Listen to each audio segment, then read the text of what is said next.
नमस्कार, मी सुवर्णा 2च्या बुलेटिनमध्ये आपल्या सगळ्यांचं स्वागत। सुरुवात करूया काही महत्त्वाच्या बातम्यांना। राज्यातील सत्ता संघर्षावर सुप्रीम कोर्टात सुनावणी सुरू आहे।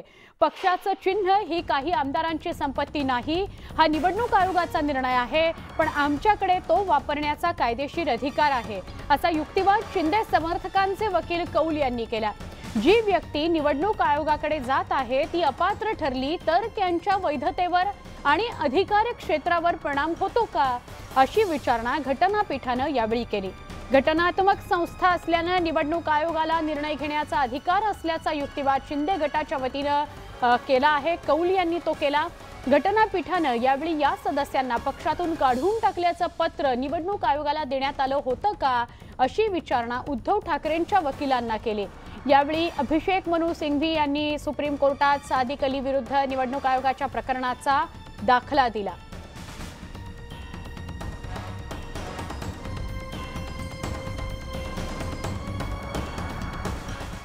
कपिल सिब्बल यांनी सुनावणी दरम्यान युक्तिवाद काय केला त्यावर आपण नजर टाकूया।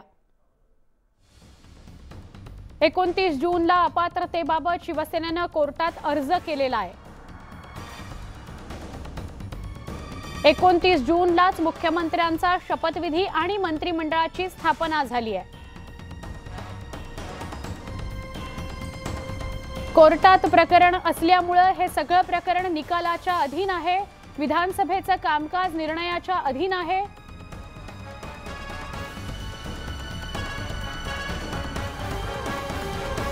एकोणीस जुलैला एकनाथ शिंदेंनी निवडणूक आयोगाकडे धाव घेतलेली आहे। ते शिवसेनेचे सदस्य होते, तर मग आमदारांनी व्हीपचं पालन का केलं नाही?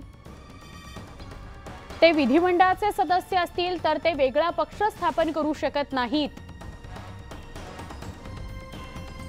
10व्या परिशिष्टानुसार फुटीला मान्यता नाही,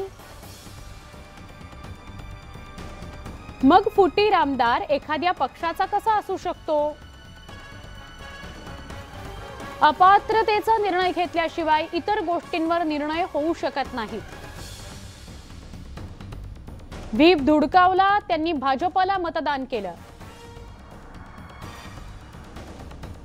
10व्या परिशिष्टानुसार विलीनीकरणच करावं लागणार आहे, आणि जर त्यांनी पक्षादेश डावलला तर पक्षाला कारवाईचा अधिकार आहे। ते स्वतः गट असल्याचा दावा करू शकत नाहीत। पक्ष सदस्यत्वाचा निर्णय होणंही गरजेचं आहे। विलीनीकरण करण्याला त्यांनी नकार दिलेला आहे। पक्षात राहून बहुमताचा दावा केला जातोय। एकाच पक्षात राहून निवडणूक आयोगाकडे जाऊ शकत नाहीत। एकनाथ शिंदेंनी आधीच सदस्यत्वाचा त्याग केलेला आहे।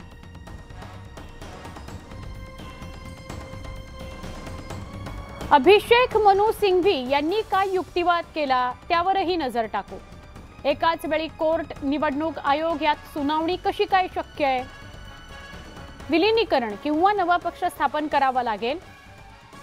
विलीनीकरण झाल्यास आमदार अपात्र ठरणार नाहीत। शिवसेनेचं नाव हवं होतं किंवा हवं असेल तर त्यांचा विलीनीकरणाला नकार आहे। 10व्या सूचित फुटीबाबत उल्लेख नाहीये। जे पक्ष सोडून गेले त्यामुळे पक्षात उरलेले अपात्र कसे? अपात्रते संदर्भात आधी निर्णय व्हायला हवा। परिशिष्ट 4 नुसार विलीनीकरण हाच पर्याय। बहुसंख्य असल्याचं सांगू शकतात, पण आमदार अपात्र ठरणार। अपात्रतेचा मुद्दा महत्त्वाचा असल्याने अपात्रतेबाबत सर्वप्रथम निर्णय व्हायला हवा।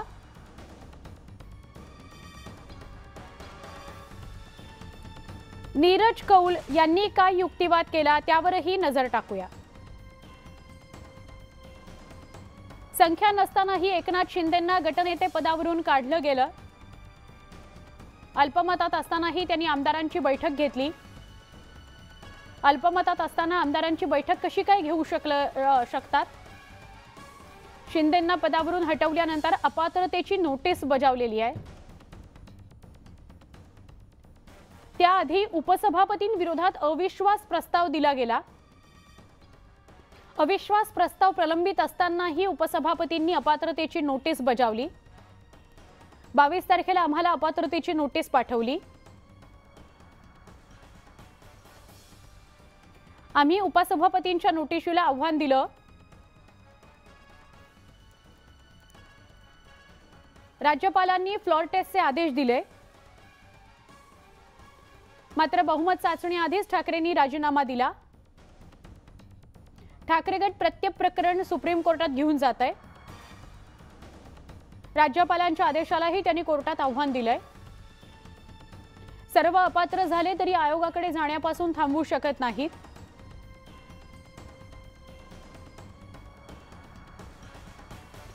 शिवसेना आमची असल्याचा दावा करण्यापासून आम्हाला कोणीही रोखू शकत नाही। कोणत्याही स्थितीत निवडणूक आयोग निर्णय घेऊ शकतो। आम्हीच खरी शिवसेना असल्याचा आम्ही दावा केलाय। पक्षांतर्गत आम्हालाच बहुमत आहे, पण आम्ही कुणा विरोधात गेलेलो नाही।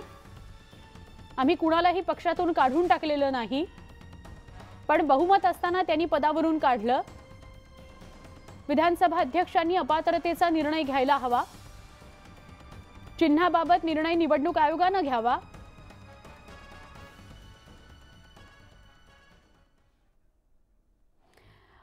हे सगळं प्रकरण जे आता सुनावणीसाठी आपण बघतो आहोत की सुनावणी त्या संदर्भातली सुरू आहे।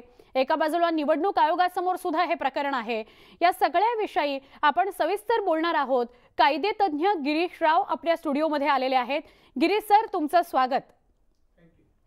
गिरीश सर, खूप त्रांगडं झालेलं आपण बघतोय आणि सर्वसामान्यांना सोप्या भाषेत जर हा विषय समजून सांगायचा असेल तर त्याविषयी सुद्धा मला तुमच्याकडनं सर जाणून घ्यायचं आहे, कारण तुम्हीच स्पष्ट या विषयी आम्हाला सांगू शकाल।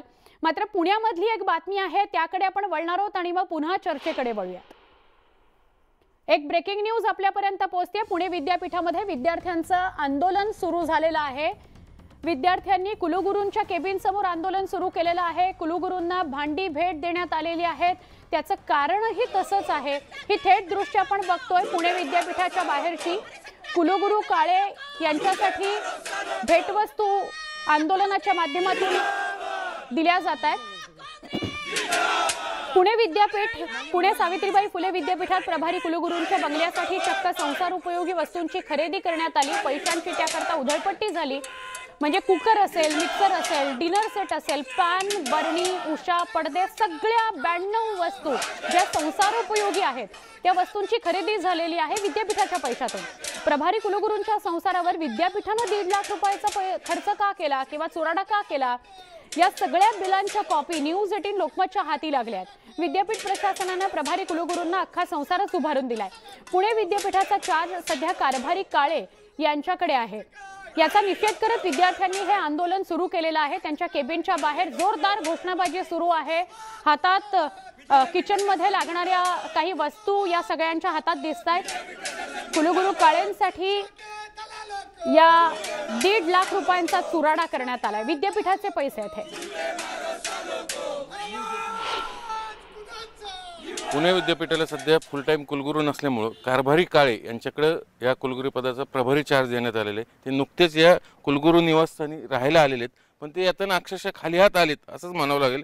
कारण ते इथं आल्यानंतर बंगल्याच्या रंगोरंगटीवर जवळपास 4-4.5 लाख खर्च केल्याचं ऐकवत आहेच, पण संसारपैकी ज्याला आपण घरात ज्या वस्तू लागतात ना, ताट, तांब्या, वाटी, उशी, कुकर, मिक्सर, ह्याही त्यांच्यासाठी खरेदी केल्या गेल्या तब्बल 1.5 लाख रुपये खर्चून।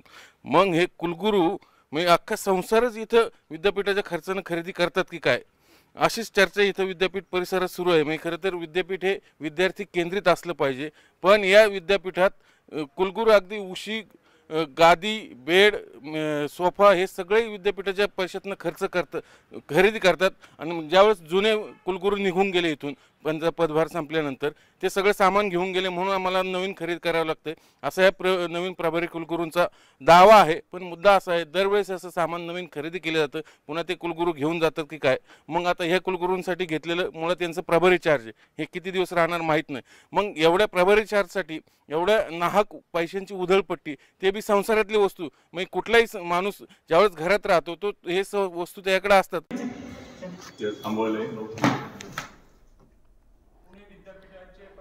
आमचे प्रतिनिधी चंद्रकांत फुंते थेट आपल्या सोबत आहेत, त्यांच्याशी बोलूया। सगळे विद्यार्थी चंद्रकांत आक्रमक झालेले आहेत। विद्यापीठ संसारोपयोगी वस्तूंवर का खर्च करतं? खरं विद्यापीठाचे सगळे पैसे हे विद्यार्थ्यांच्या वेगवेगळ्या उपक्रमांकरता, नवनव्या योजनांकरता वापरले जायला हवेत। त्यामुळे या आंदोलनाविषयी काय सांगाल? आणि हे दरवर्षी जर खर्च होत असतील तर यावर अंकुश मग कुणी ठेवायचा?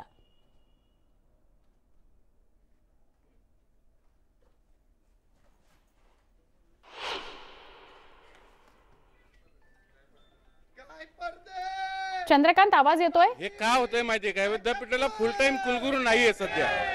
प्रभारी चार्ज दिला कारभारी काळे यांच्याकडे, म्हणून ते आता राहणार किती 2-3 महिने झाले, 3 महिने ते आहेत, आणखी 3 महिने। मुळात प्रभारी चार्ज असताना तुम्हाला कुलगुरू निवासात राहता येत नाही असा संकेत आहे, राहू नये। पण त्याच कुलगुरूंनी तिथं मोकळे हात आले, सगळी घरातली भांडी, आपण कुठेही नवीन घरी राहायला गेलो तर आपलं सगळं बिराड घेऊन जातो, आपला साधा एक भारतीय संस्कृती संकेत आहे। पण हे सगळे भांडी कुंडी खरेदी करून विद्यापीठाच्या पैशाने 1.5 लाख खर्च केलेत, म्हणून त्याचा निषेध करण्यासाठी ही सगळी मुलं आज त्यांना विद्यापीठात कुलगुरूंना भांडी द्यायला म्हणून तिथं आंदोलन करतात, ताट तांब्या आहेत। कशासाठी नेमकं आंदोलन काय नेमकं? पुणे विद्यापीठाचे प्रभारी कुलगुरू यांनी जवळपास 1.5 लाख रुपयाची भांडी विकत घेतली। विद्यापीठ कायद्यामध्ये तरतूद आहे की 5,000 रुपयापर्यंत आपण खरेदी करू शकता।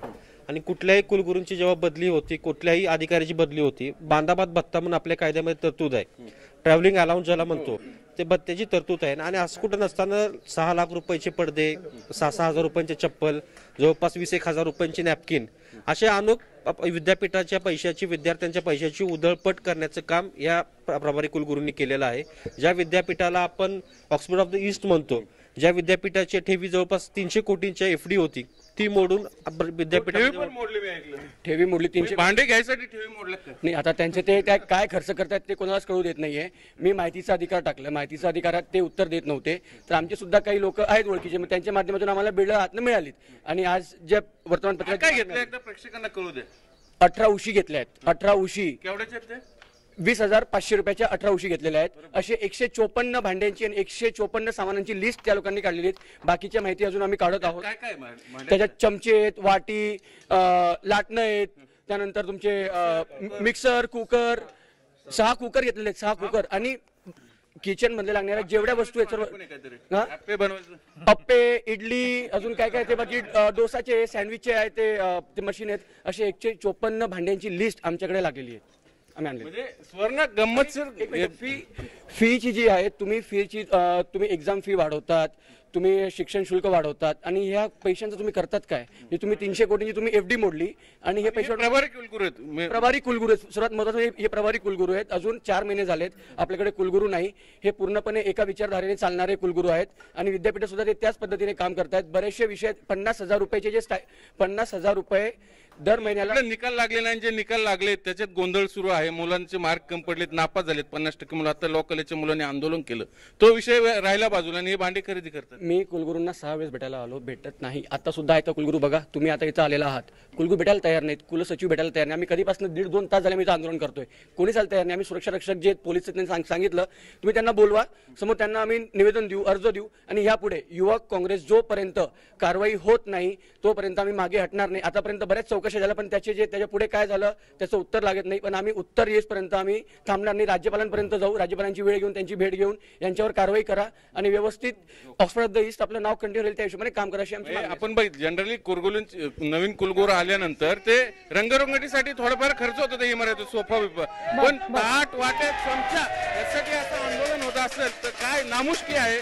ऑक्सफोर्ड ऑफ द ईस्ट म्हटलं जातं पुणे विद्यापीठाला, आणि तिथं चंद्रकांत, नामुष्कीजनक प्रकार आहे, याचं उत्तर सुद्धा